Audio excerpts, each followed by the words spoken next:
ए line के बड़ा मचल के गावा कैसे गावा आया है झोलनी पहुरानी आया है झोलनी पहुरानी जहां जे मांगा दा अरे हमारे पाये जे पुरु जहीरा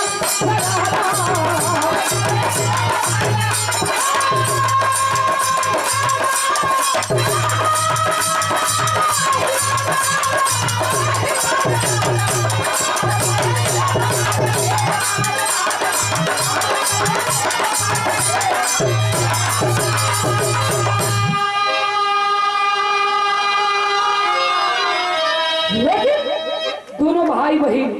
रोवत होन अपने माही से रो के कहलन का कहलन मास्टर अरे हाय दहिया नया गिया अरे हाय दहिया नया गिया लगवलू ए माई अरे पापा तेरा बा जान लगवलू ए माई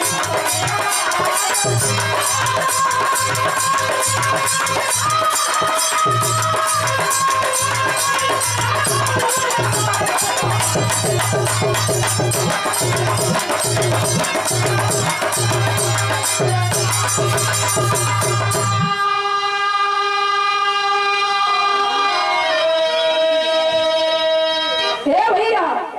दोनों भाई बहन रोवत होन की माही हमन से छुपा के रखे के रहल तो सौरिये में नटई दाब के कहे ना मार देलू भैया हो एहर के बात छोड़ा गोंडा रियासत के रहे वाला गगन सिंह कुटनी भेजलस की जो देख आओ करे गर्भ में बच्चा छोड़ के आई रही बेटी पैदा कैले हुई तो हमार जुगाड़ लह जाई अगर बेटवा पैदा कैले हुई तो हमरा जान के दुश्मन बनाई कुटनी आई देख के गई कलश की सुना बेटी तो चांद पैदा कैले है लेकिन बेटा भी कम ना हो बेटवा पाग पैदा कैले ही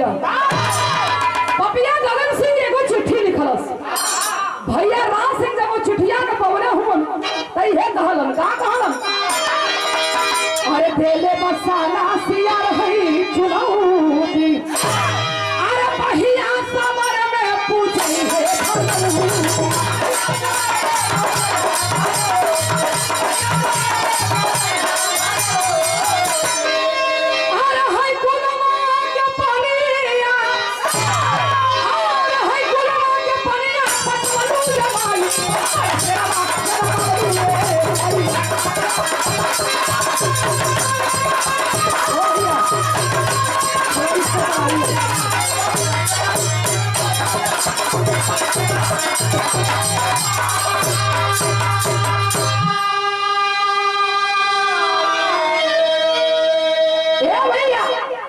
चिट्ठिया में लिखले रहल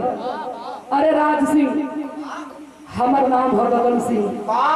पूरा परिचय पे जानल चाहत होबे तो अपना माई से पूछ लिए कि गगन सिंह के कर नाम हो लेकिन सुनो भाई कि तोरे को बहन बड़ी सुघर भी आवरे सुंदरता के बड़ी हल्ला बा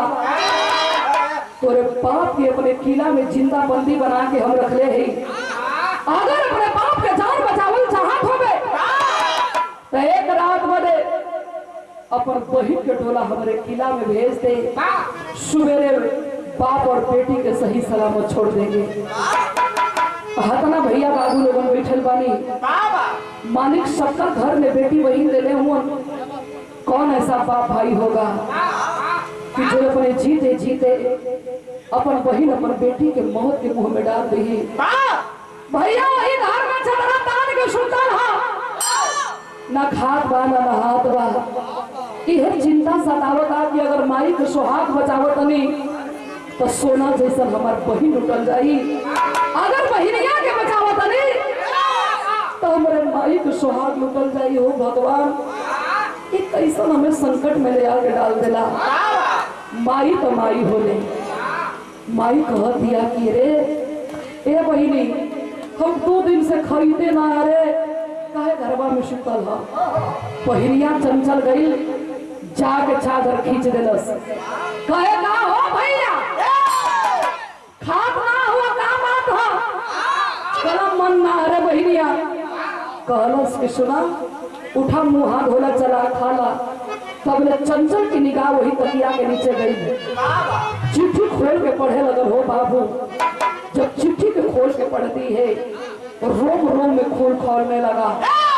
आवाज देती है, अरे भैया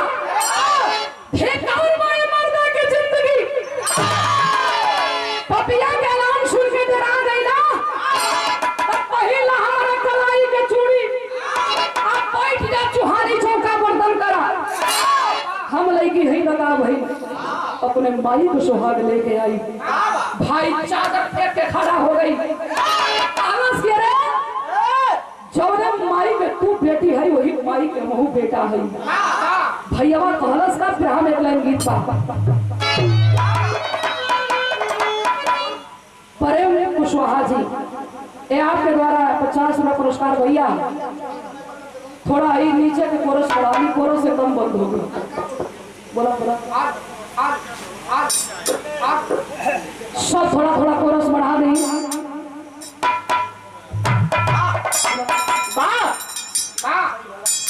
हेलो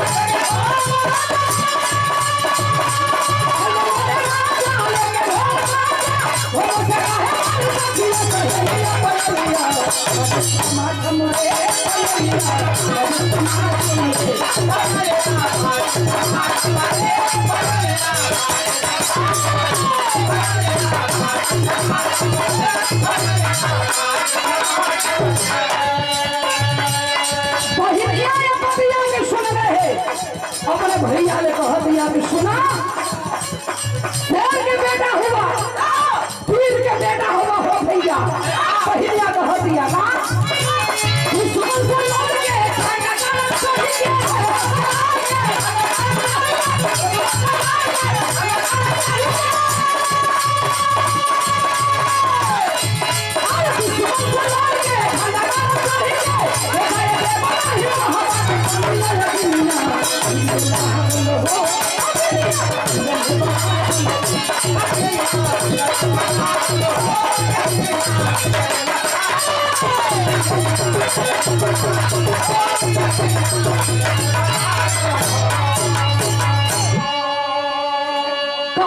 सुना,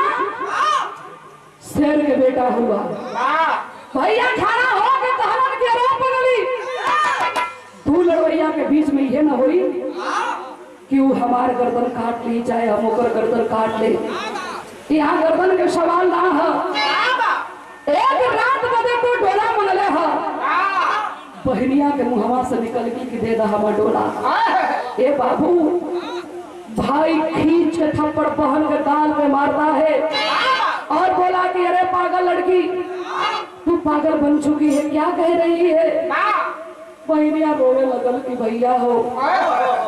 माई हमार विधवा ना है, सुहागी भी है, लेकिन विधवा की जिंदगी बितावो पिया। जिंदगी में कबो कुछ तो से ना मंगले है, लेकिन आज एक बहन अपने भाई से आंचल फैला के राखी के बधाई भीख मांग रही है। भैया हमरे माई के सुहाग ले, हमरे माई के आगे रखता, रतिया भर रो रो के बितावे ले। ओ भैया, जिंदगी में कबो कुछ तो से ना मंगनी। भैया कहलस कि का मांगन चाहत है।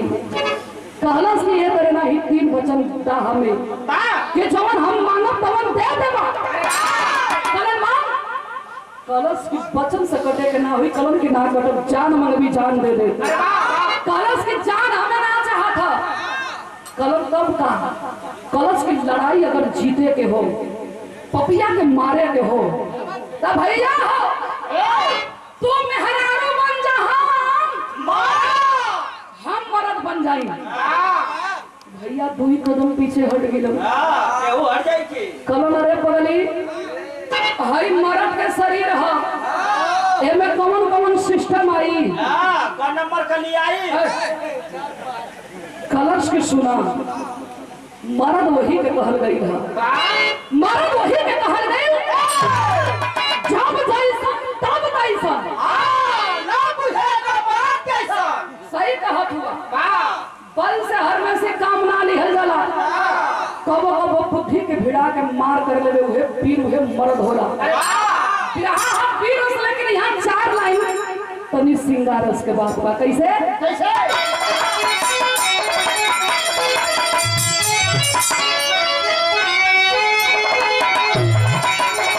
कैले काजर आकार के पूरी भले मोती हल्के हार है हार चोरी में बोली ऐसा जमा संभाले के भला हरा में धोखेदार नहीं हरे लगाई हिंदी जैसा चले ना हराई भले प्यार लहा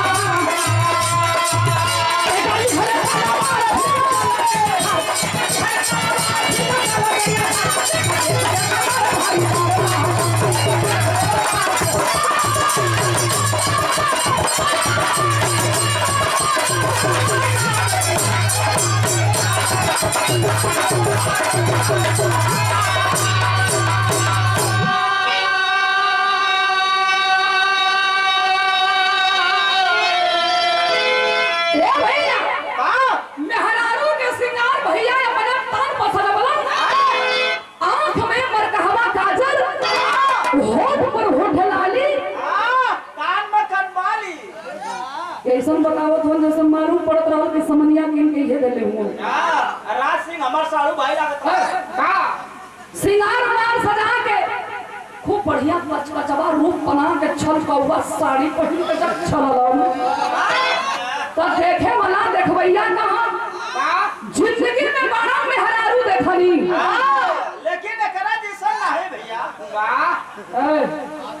एकरा जैसा अरे राज सिंह के पुल को हाथ रहा इन्हें समझा दा हाथ नीचे करके बोल इधर हाथ तोड़ के विकलांग बना दे नूर बोला जाता संतोष प्रधान जी के मामा जी के द्वारा ये 50 रुपया पुरस्कार बहिनिया की स्थिति का है ना कान के झुमका पानी निकाल के रखलस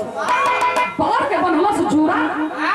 और जूरा के ऊपर मुरेठा नकली मोछ लगा के धोती कुर्ता पहिर के लेके जब चला है तब देखे ना देखवैया कहां वीर के पहचान ये हाय ही तो लोगन के का मालूम बा क्यों कमन थी है कमन था वो तो मुसर चंडवा रहा दोनों भाई बहन घोड़ा पर सवार भइलन किसान बिल्डिंग मटेरियल राधे श्याम यादव कोटड़िया से 100 रुपया पुरस्कार बहुत बहुत प्रणाम बा दोनों भाई बहन घोड़ा पर सवार भइलन अब पहुंचल कदम सिंह के किला में भइल हल्ला आ गई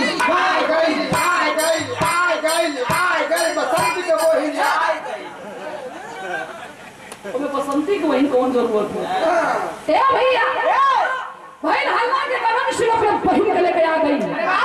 करण सिंह के किला में राज सिंह अपने बहन के लेके आई हो गगन सिंह का पगल आ गई थोड़ा पैक छोटा छोटा पियत रहे बड़ा बड़ा बनावे लगल बार बार पूछे कि कितनी सुंदर है वो एगो कलश के साथ देख लेबा तो कोमा में चल जीबा ऐसे थोड़ा और मूड बना ला ऐलान करवा दिया अरे सिपाही जहां ओकरे बाप के बंदी बनवले है तहां ले जा के ओकरे भाई के बंदी बना दा ये जो खूबसूरत लड़की है हमारे कमरा में ले जाके मखमली सेज सजा दा ए भैया 4 महीना बहिनिया के पकड़वन चुके उहे भैया के भेष में ही अब पकड़ के जहां बाबू बंद हुवन तहां ले जाके अपन बंदी बना देलन राज सिंह मेहरारू के भेष में हुन कुल बड़ा प्रेम से बोलत हुन कहत हुन हे गोरी बड़ी दूर से आइल हो प्यास वास्ता लगले होई चलो खाजा फोड़ ले जा खाजा कौन फोड़ा के अभी पानी पिया हुआ पहला खाजे के पानी पिया हुआ ए भैया ले गेलन घर में कुल हला के छोड़ देलन अरे यही घर में ना साहब के जब टाइम होई अपने टाइम पे आई हन तब बजाई हां कौन सी बजाई है दरवाजा से कड़ी बजे अच्छा ए भैया फिर हम यहाँ एक गीत बात सुपर कंपनी तीसरी से ये गीत के गौले रही था कैसे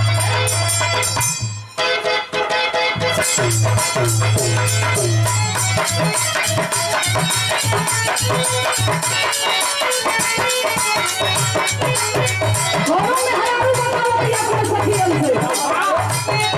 नहीं लगा बाबूरा नहीं लगा बाबूरा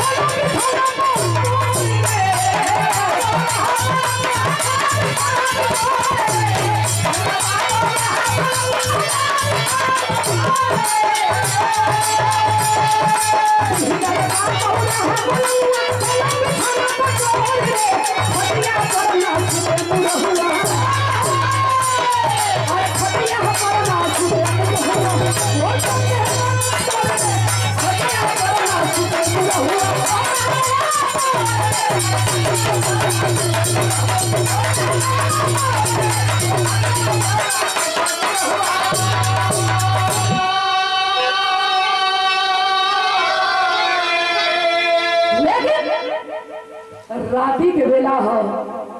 लगा बढ़ा के गगन सिंह चलल हो अतना ओभर हो गई बाकी गोड़ ओकर शुद्ध जमीन पर पड़त ना हो जाके दरवाजे के सामने लगल दरवाजा खटखटावे कहे हेलो डार्लिंग हेलो हेलो तुम किधर हो डार्लिंग डार्लिंग इधर बैठा है डार्लिंग के कहल गई डार्लिंग का दुल्हा के हो ढेर ना बोलत हुआ ए भैया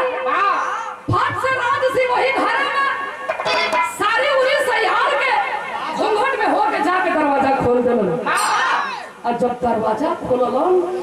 ई देखलस पागल हो गई अरे मेहरारू चांद के भौर कवारी फैलस ओहर मर्द के शरीर लागल मोटर धुआं देवल की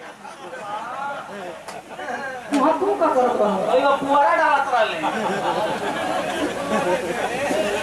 बड़ पागल आदमी है वो यार कुछ बढ़िया काम करी नहीं नहीं पेट्रोल डाल दे ही ए भैया मेहरारू चांद के कवारी में धइले हा अरे भाई वो तो मर्दे ना हूं खाली मेहरारू के पोशाक ना है नहीं वो तो भाई का काहे बगल से किया ही रे दादा काहे बगल से किया ही रे दादा क्या बोले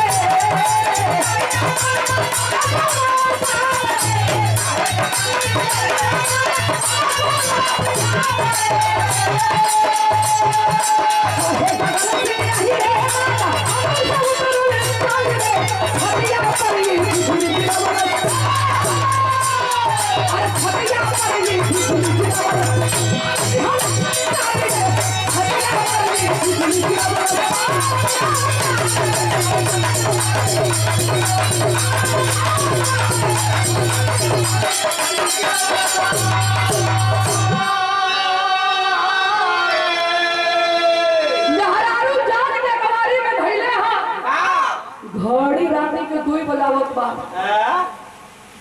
मेहरारू जान के अपन धरत पर हाथ वाती हर हर लगल करे तो देखी मास्टर मर्द के शरीर में और मेहरारू के शरीर में अंतर हो वो कैसे मर्द के शरीर टाइट होला मेहरारू के शरीर तनी कोमल नरम होला मुलायम से कम लेवे के होला एक्स्ट्रा दिमाग लगावे इनकर मुंह देखला लोगन इनकर शक्ल देखला कुल कपारे पर के बाहर उड़ गई बाहर से कौन मतलब बा ए भैया लगन हाथ हर हर करा के हाथ जब राज सिंह के मुसरी के लगे पहुंचल चिहूक गई कहे राम जी हो राम जी एकर मुसरी ऐसा ऐठल लगत था जनाता ही लड़की पहलवानी कर ले कहे हो सकता है खाने पीने से इसका शरीर कुछ टाइट हो गया है भी लग रहा है हाथ घुमावत घुमावत जब पीठ के लगे लेके पहुंचल कहे राम जी हो राम जी एकर पीठ ऐसा चाकर बा जनाता कि सगवान को पीड़ा कहे कुछ तो गड़बड़ है मेहरारू के ऐसा शरीर ना होके के चाहिए अब राज सिंह के पारा धीरे धीरे गरम होत बा कि साला ई करत का है अगर रोकत ना ही तो में धर्म नाश लिहल चाहत है छटक के राज सिंह पलंग के नीचे भगल साया सारी खोल के जब असली रूप में आइलो तो गगन सिंह के नशा डाउन हो गइल बा पूछो तब तू के हऊ तू भूत हो गइलू कि प्रेत हो गइलू कि तूत हो गइलू राशि कलन चुप सारे ना भूत है ना प्रेत है ना तूत है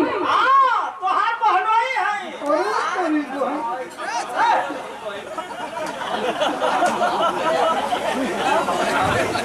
पहले तू ही बनावा के कहले राज सिंह का ना गगन सिंह के दबा अन्य क्या करते यार बताइए हाँ यार बता कुछ ज्यादा ना याद बोलो निकाले कोई का सवेरे कूदे ए भैया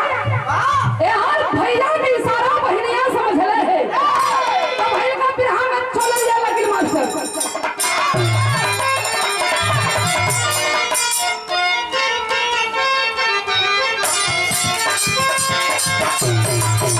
एक दिया के हमारा गुरु लोग गावा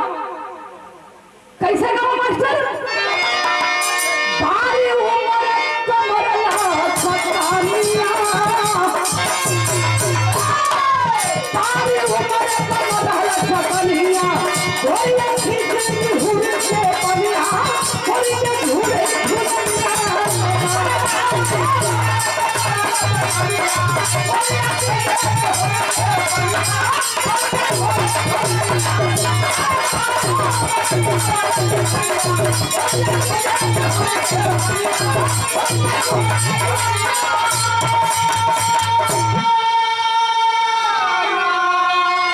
लेकिन वही लड़ाई के मैदान में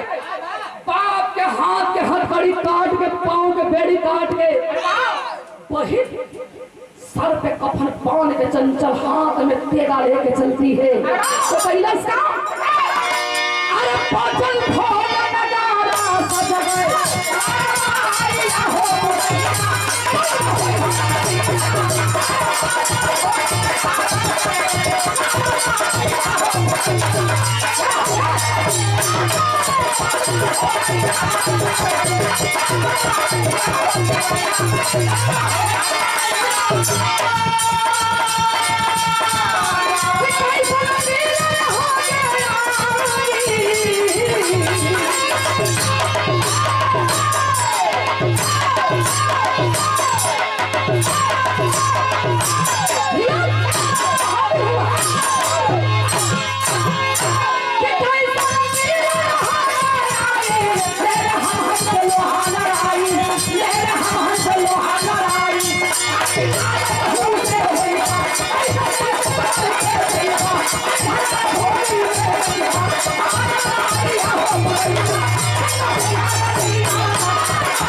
भैया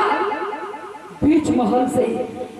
गगन सिंह के पकड़ के बबरी घींचत ठिठिरत घिसेटत बाप के कदम में बेटी डाल देती है और भैया राज सिंह कुछ उम्र हाथ से मारल गईलन और जौन बेकसूर लोगन के बंदी बना कर रखले रहल राज सिंह ओ इंसानन के ओ आदमियन के छुड़ा के और घरे भिजवावे के प्रयास कैलन। कहती है बाबा चंचल, पिताजी मिटा दीजिए इस पापी को, नाम को निशान। का चुक रहल हो, आप खाली लड़ाई के मैदान में हार गिरला और राजपाट भी अपने नाम करवा लिया। माँ के मेरे सीने के ऊपर लात चलाया था ये पापी, नहीं छोड़ेंगे। ये भैया बाबू समझावत फोन करे, बेटी कुल तो एकर नाश हो गई, अब एकरे पले का बचले बा। ता पहिलिया कैलाश का टेरी के अंदर भाव मास्टर। अरे रियासत में हंगामा मच गया, अरे रियासत में हंगामा मच गया, भावो बोल दिया दुश्मन को दिल में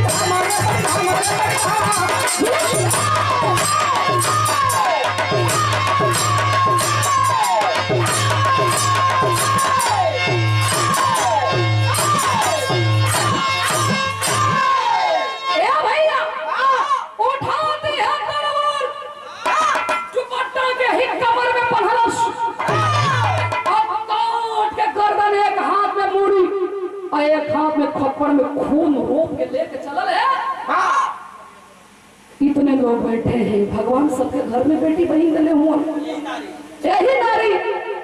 वक्त आने पर आपके घर में बहन और बेटी के रूप में देखी जाती है। वक्त आने पर यही नारी बाजार के बेस्या के रूप में देखी जाती है। वक्त आने पर यही नारी चंडी के रूप में देखी जाती है। लेके पूरी चला है तो इनका आल्हा के अंदर भाव मास्टर।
बाबूजी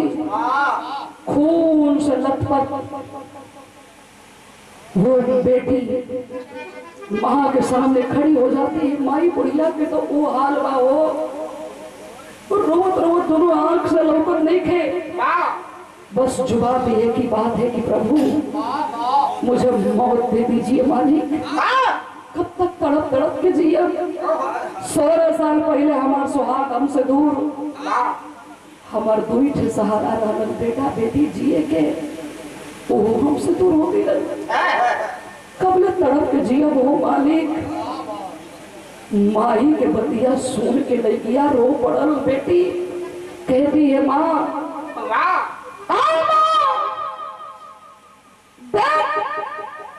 अपने संगे हम के लेके आई नहीं। पति पर नजर पड़ल हो पंचो, दौड़ के जाकर चरनिया में गिर गई।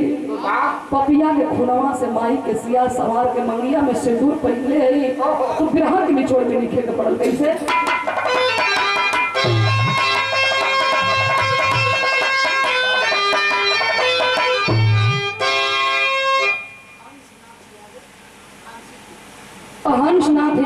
मुंशीपुर से बड़े भैया की ओर से 100 रुपया पुरस्कार बहुत बहुत प्रणाम बा। कैसे पहले जीत जंग के जनसाली, और हम मोहब्बत के नागरी, अरे भला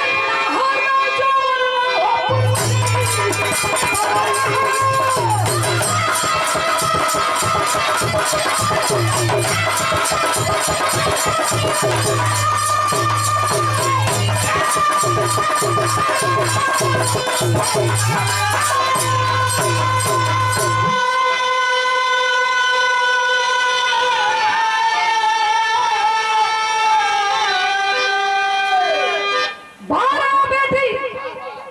बेटी हो तो वैसन अपन कुल खानदान के आबरू बचाते हुए अपने माई के सुहाग ले आके माई के सामने खड़ा गईली। धरती पर बतावल गई है, अरे बेटी ना है लेकिन नहीं, बेटी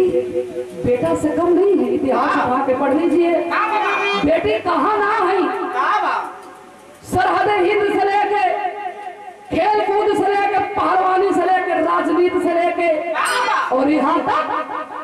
देश गुलाम था, देश के आजाद कराने में जवान अपने आप की कुर्बानियां दिए हैं, तो हिंदुस्तान की नारी भी कम नहीं थी। इतिहास बताता है खूब लड़ी मर्दानी, वो तो झांसी वाली रानी थी। तो ये यहाँ एक बेटी की कहानी आखिरी बन में भाव है। कैसे बिहारी गुरपति एक सोना एक सैला काशी कुल्लू सुखनंदन और गुलशन के गुलगुला रियासत में हंगामा मच गया। रजनी कभी चौधर की यहाँ में रुस्तम साला